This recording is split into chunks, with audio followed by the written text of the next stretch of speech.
What's happening, YouTube? It's your boy Trouble T. You already know Get Kicks Wholesale, the number 2 at gmail.com.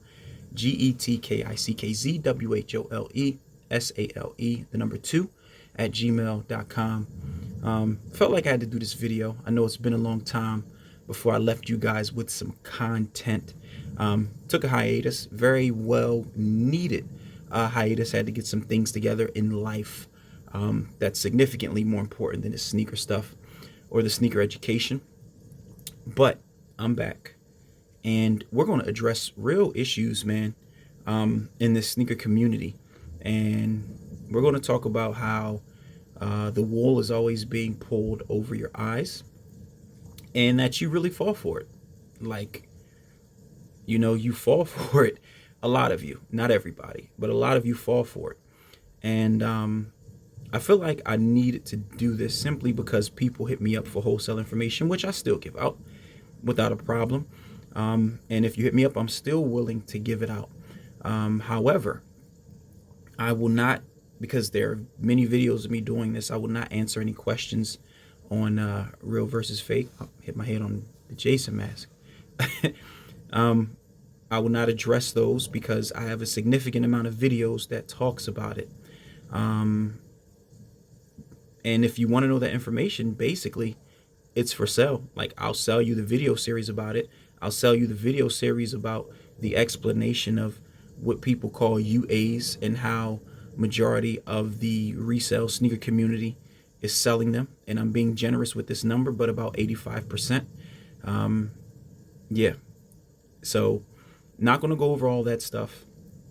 Again, just certain things that I feel like you guys need to pay attention to.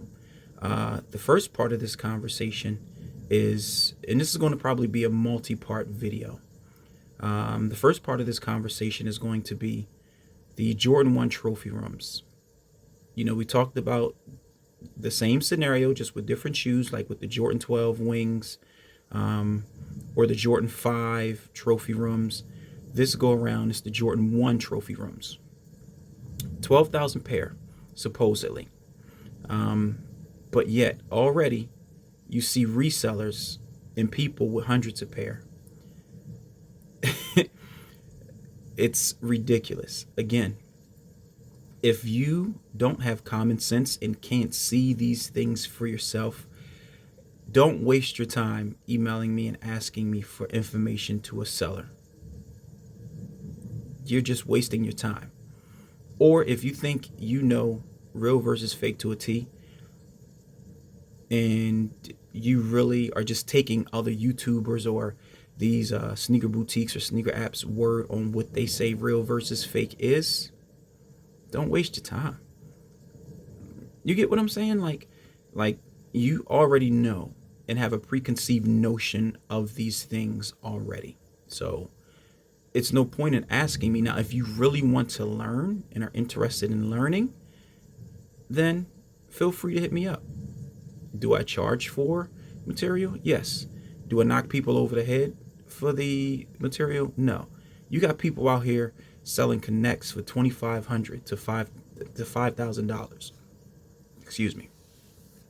Selling connects for $2,500 to $5,000, and all they do is give you a connect. They don't teach you how to order. They don't teach you how to get what you're wanting. They don't teach you how to communicate with them. They don't teach you none of that. I teach you all of that for significantly less. But again, you have to be willing to learn. You guys that are so bent on this check app where it tells you that it's strictly opinion, I don't know what to tell you. You want to let a sneaker app tell you if your shoes are real or fake? How many retail pair have they gotten wrong? Basic retail pair on top of that, not even no high-end shoes. How many of those have they gotten incorrect? I'll wait. But yet you trust this app. Even those that are buying, those that don't resell, those that are buying, I hope you see this. Because the sneaker community, the resale community is so messed up. And it points you in only the directions of those whose companies have long money and takes you away from the smaller reseller who can potentially give you better deals. And let me explain why. Because they don't have any overhead. So these boutiques, they have rent or a mortgage to pay. They have utilities. You get what I'm saying? To keep that shop up and running. And if they're not getting sales daily, then of course they need that money. So what do you think when a reseller such as yourself comes on the scene and you're reselling a shoe possibly $25 to $30 cheaper than they are? They're going to have a problem with that. So when people start bringing your shoes to them to get them legit checked, what's going to happen? Knowing that they didn't get them from there or from that boutique, guess what they're going to do? They're going to be like, nah, these aren't real. Or the question will come up is, where'd you get these shoes from? Yeah, they not legit. That, at that point, discrediting that reseller that's trying to come up and make money, because what is that reseller doing? That reseller is then taking business away from that boutique or that shop. Think about it. That shop has overhead, those bills, that mortgage, that rent. That reseller doesn't. They may just roll around in their car and go to a neighborhood and sell the shoes they got. Here's some free game. The market is changing. Okay? You should only have a brick and mortar if, number one, you can afford to sustain it without sales, without sneaker sales. And this is for you guys that have boutiques and brick and mortars. You better wake up. So if you can sustain it without sales, then keep your store open. But it makes no sense for you to do such, especially with the way the economy is now and with the way the world is going, everything being digital. I'm going to even say this, that websites are going to start, or purchasing, like store websites, purchasing websites are going to eventually become obsolete because we all just have our phones. It makes more sense to just purchase off an app off of our phones. And we can literally go to that website on our phones if we open up a web browser. But apps are not really the new wave, but are going to be the wave of the future. So I'm giving you game. Pay attention to this. So at some point, websites, purchasing websites are going to be obsolete, and everything is going to be purchased just right off of your phone via app. Everybody wants you to download the app. Think about it. All these major websites anyway, what do they have? They have apps. That's where the world is going. So it makes no sense for the overhead for brick and mortar. Even though I believe at some point things will be back to a state of normalcy and you'll be able to go and consume, because it's human nature to do that. You will even want to, even if you're a non-social person, you still like the interaction of individuals. You're just selective on the individuals you're interactive with. Does that make sense? So when normalcy happens, you're going to want to get back out there and be amongst the people. Like, that's normal. It's human nature. That will never change, especially not being around people for so long. Okay?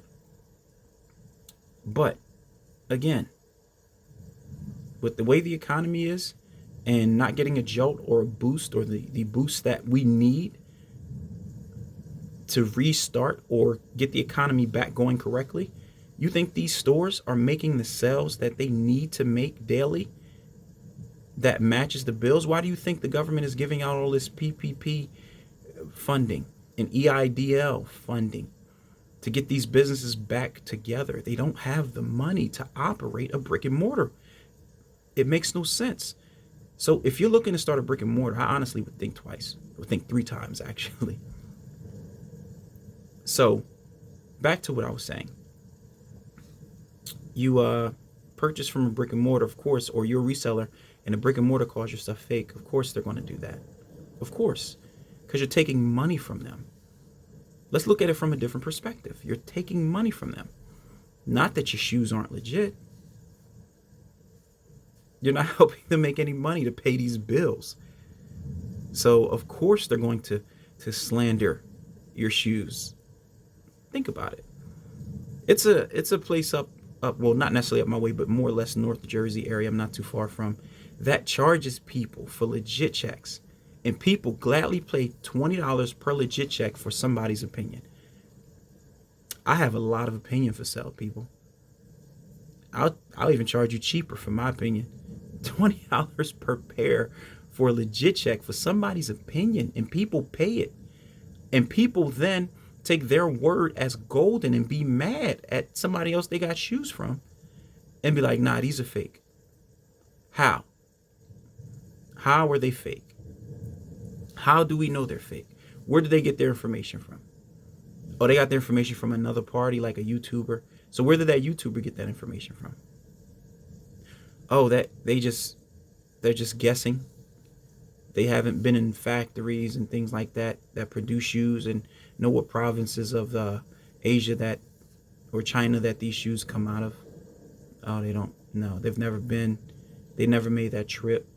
They don't know if this factory's contracted with Nike or Jordan Brand or Adidas. Yeah, see how stuff doesn't make any sense? But yet you take people's word for it if you're a buyer, or the Check app's word for it, and all these other sneaker legit check apps that's coming, because it's going to be a wave. It's funny because everybody that jumps into business isn't business savvy. So what this means is, if it's a wave of all these legit checking apps, my question is, who's right? So it's going to oversaturate the market. See what I'm saying? So just because people jump in business, that doesn't mean they're business savvy. Like with the representative from Check that I had a conversation with. I felt like they got into business. They had a good business module, but they're not business savvy. And they really didn't think out all the steps and processes of this app. And again, the intent of the app being released is because normally, whenever there's an app that's doing legit checking, there is a store or a site or another app that they sell sneakers through. Just follow the trail. That's what happens. That's why the app is created. Not just to pay for legit checks, but also to make them a trusted source so that when you go to where they get their shoes or where they sell their shoes. Does that make sense? Because I feel like I have to break this down for people. It's the sneaker, it's the State of the Sneaker Union address for resellers and buyers. Okay? So back to the 12,000 pair of Trophy Room 1s. Number one, do you think there's only 12,000 pairs made? Number two, again, how does do all of these resellers have them? Hundreds. I've seen somebody with hundreds of pair. Well, at least 100. Somebody please answer that for me. And then how come you don't see issues with real versus fake with certain shoes? It's always high value shoes or highly sought after shoes. I've never seen a real versus fake, Iverson question, Reebok mid video. I've never seen a real versus fake, ASIC gel video. Probably unless it's a, quote, here we go with the high value, unless it's a major collab and it resells for a lot of money. I've never seen a real versus fake Reebok Shaqnosis video. I can keep going. I've never seen a real versus fake Shell Top Adidas or Top 10 Adidas video. I've never seen a real versus fake Puma Clyde video.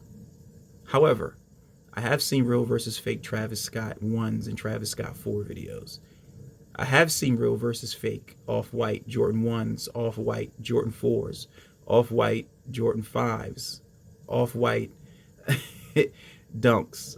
You get where I'm going. I have seen real versus fake on the Ben & Jerry's Chunky Dunkies. I have seen, okay, you guys get the point. I rarely see real versus fake on general release stuff that you can get at Foot Locker easily. You get my point. So you're going to let these clowns keep telling you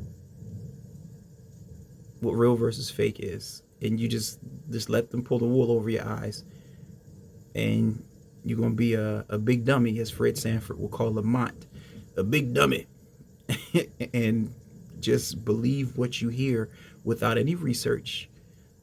You get what I'm saying? Without any studying for yourself, without any comparing for yourself, because most people are scared to compare because they're afraid to spend money on both.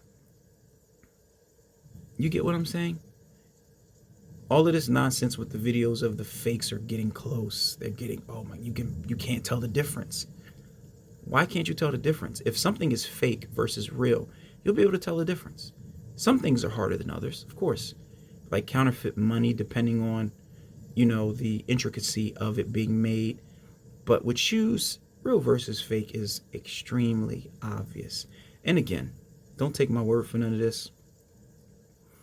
You go do your own research. If you have questions, respectfully, shoot me an email, shoot me a message. I'll be more than happy. You get what I'm saying? If you want to know the game, shoot me an email. I'll definitely tell you the materials and stuff that I have. If you want to connect, I got one for you. I'll give it to you for free. I'll give you one of my main ones for free. That's where I'm at. I don't care what none of these YouTubers say. No matter how many battles people been in, I don't care what none of these people in the comments say. Until they can bring solid facts and proof of what I'm saying is incorrect, then we can have a significant, not a significant, but an intelligent, respectful conversation. But you won't see that, because the people that normally take shots are people that are part of the monopolization. That's paid. Like you have sellouts here in this whole resell sneaker game on YouTube. Like, you got sellouts straight up. Cats will do anything for a buck. I almost said the N word. I ain't even gonna hold you. But cats will do anything for a buck. They will lie to your face for a buck in views. Can I keep it real with you? So guys like me aren't liked because I tell the truth. Guys like me aren't popular, and nor am I looking to be popular. Heck, I'm just trying to help some people make some money, or get the shoes that's highly sought after that they would never get or get jerked around for. Like, it's a thing. I understand business in e-commerce and making money. You get what I'm saying? Like, I get that. So I'm not trying to take anything out of anybody's pockets. I'm saying be wise in what you pay and what you pay for. So business is business. Can't knock the hustle, gotta respect it. You get what I'm saying? So I'm not mad at the fact that resellers resell, even at the price that they resell. That's their prerogative, and it's the prerogative of people who are going to purchase the stuff from them. Where I get mad at is, again, you heard me say this numerous times, is the fact that they try to push somebody else out and lie on them like they're not doing the same thing. It's more than enough bread. Like, it's a multi-billion-dollar market, people. And you can get your slice of the pie. So that's what I'm here for. Like, I educate. And yes, I do charge for the educational material. I do. Like I say, I'll give you Connect for free. I don't have a problem with that. But in order to know how to operate and maneuver and start a business and run it smoothly and correctly, that information I charge for. So, again, this was the Sneaker State of the Union address from your boy Trouble T, aka Get Kicks. Again, any questions, concerns, even if you disagree, like, again, doesn't bother me. I'm okay with that. I'm not telling people to agree with everything I say. But my thing is, use common sense and do research. Because think about it. They don't want you doing research or use common sense. They just want you to go by what they say. So I'll break this up. We're almost at the 20-minute mark. So again, it's your boy, Trouble. And I'm out. Peace.